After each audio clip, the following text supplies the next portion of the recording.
Arm's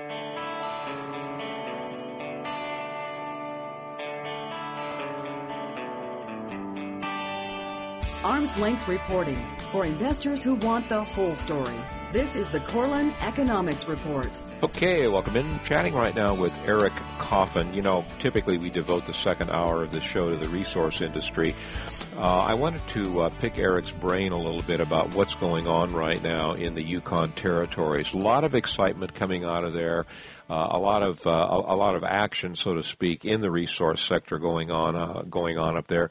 Eric, what's the total picture? Well, the Yukon's an area that's always been obviously very highly prospective. I mean, it is where it is location-wise, and in the more distant past, logistics were of course always an issue. But it's had a couple of exploration rushes. Everybody, of course, is familiar with the Yukon Gold Rush.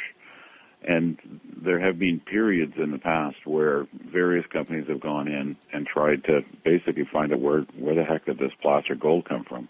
The Klondike Gold Rush, of course, was placer gold, meaning it's loose gold that essentially must have eroded away from somewhere, hopefully nearby. And various guys have gone in and tried to track the stuff down, not with huge amounts of success until recently. But what's happened in the last couple of years is that the combination of a obviously much higher gold price and some discoveries in both Alaska and the Yukon have brought a lot of focus and a huge amount of exploration dollars to this area. And really what probably generated the largest excitement for the smaller companies was a company called Underworld, which we used to follow before Kinross took them over, that made a discovery in the white gold area early last year. They drilled off about 1.5 million ounces, and then this spring, Kinross took them over in a friendly takeover. Of course, that validation of the play got a whole bunch of people excited. Several other companies that had been in there last year really got to work this year, and then scores of other companies have gone in this year. Two companies in particular are worth noting in terms of the more advanced plays. One of them is Kaminak, another company we follow. They made a discovery south of Underworld on what's called the Coffin project. They have several zones, and what they're doing is a little bit different from what Underworld did. Underworld, because they were sort of the first one in there, they felt they had to focus on generating a resource number, so there was something to get your arms around.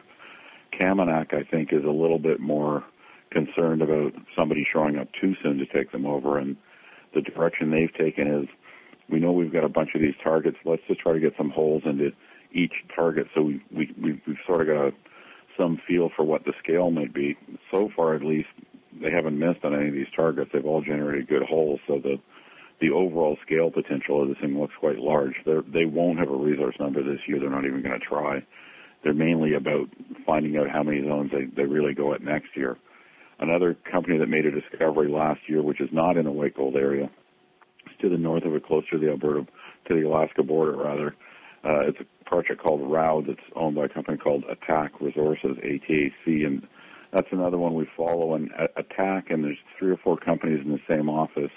They come out of a consulting group that was actually a very long-standing technical group in the Yukon that has a very long and broad experience, and as importantly, a big database of old data to sort of go back to and hunt through. They staked an extremely large project. They made a discovery called ROW last year. Looks like a sort of a classic epithermal gold one. Some of it oxidized, fairly high-grade stuff. In the last couple of weeks, they announced another discovery on the same property, but not physically close. It's actually like 25 kilometers away. That one, there's only one hole out, but that really got people excited because the description of the hole and the sort of grades they're getting, it's very reminiscent of the Carlin Trend in Nevada. It's that deposit type. And really what got Dave and I going on the Yukon early last year was 2 things. One is that David, of course, has a bunch of direct Yukon experience, so he knows the area fairly well, and he was really happy to see it get this focus. I mean, he was happy for Yukon, as that everybody was sort of back and spending money again. But it was the fact that people were making new gold discoveries, is that they were making different types of gold discoveries, geological models that people had never really looked for up there. And when you get that situation, that's generally when you see really large areas open up, because other guys will look around and go, hey, look, they found a really, really good-looking gold zone in that rock type. Where else can we find that rock type? And that's where you get what the resource guys call area plays, and that's what's going on in the Yukon right now. How significant? Huge amount of money's being raised. Yeah, David, let's talk about the level of activity up there. Now, when you talk about area plays, that can be, typically that is a pretty major event in the mining industry because you get a whole bunch of little companies going up and scratching the dirt, so to speak. How big? What's the extent of the area play right now in the Yukon? There's basically the major area play is probably really the white gold area, and part of the reason for that is because as you said, a whole bunch of different companies, and I know there's been several staking syndicates in there now too, and those guys will turn around and option stuff to these various juniors. Right. There's probably 40 or 50 companies in that area right now. There's a few people around Attack, but Attack took a different tack on things and staked this absolutely enormous property, which it's going to make an area play a little tougher there simply because those guys stake everything in sight. Yeah. But you're starting to see satellite areas. There's another company we follow called Northern Tiger, which is nowhere. They have some projects in white gold, but their stuff that's interesting is actually quite a ways away. It's almost at the Yukon NWT border.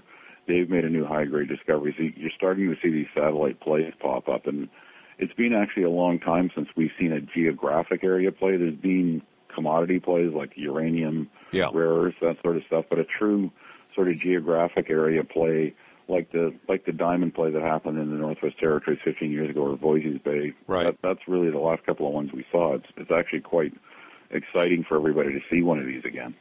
Now, are we talking underground situations? Are we talking placer situations? What kind of situations are we talking about up there? It's probably going to be both. Underworld, they've got, part of theirs will probably be open pit, but I think they'll probably go underground. It's a fairly thick zone. The average grade's about 3 grams, but it's fairly broad. It's like 15 meters. That's the sort of thing you can underground mine pretty efficiently. Kamenak stuff, it's too early to say, but a lot of the stuff they've drilled is quite close to surface. Attack stuff, who knows? Some of the RAL stuff, the original discovery on this project, that's fairly close to surface, and the grades are fairly high. This new thing, there's only one drill hole, so I think it's probably going to be both, and certainly there's advantages to both of those. I know there was a long period where everybody just wanted to see open pit stuff. Dave and I being an exception, we've always liked underground stuff. Yeah. The mining techniques people have now, you can mine underground pretty efficiently, and there's a lot to be said for being underground in a place where it gets to be 30 or 40 below in the winter. Oh, yeah. Open pits can have their...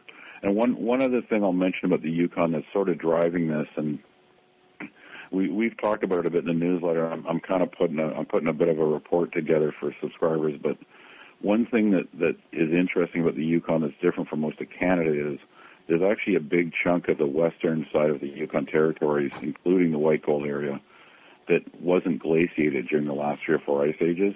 And what that has meant, at least so far with the guys that have been able to get drills going, doing large soil surveys has turned out to be very efficient and actually a very good predictor. They have been finding very close by or mineralization right under it because the soil there has been sitting there and able to soak up the metals rather than being scraped and shoved around by the glaciers like is the case in most of Canada.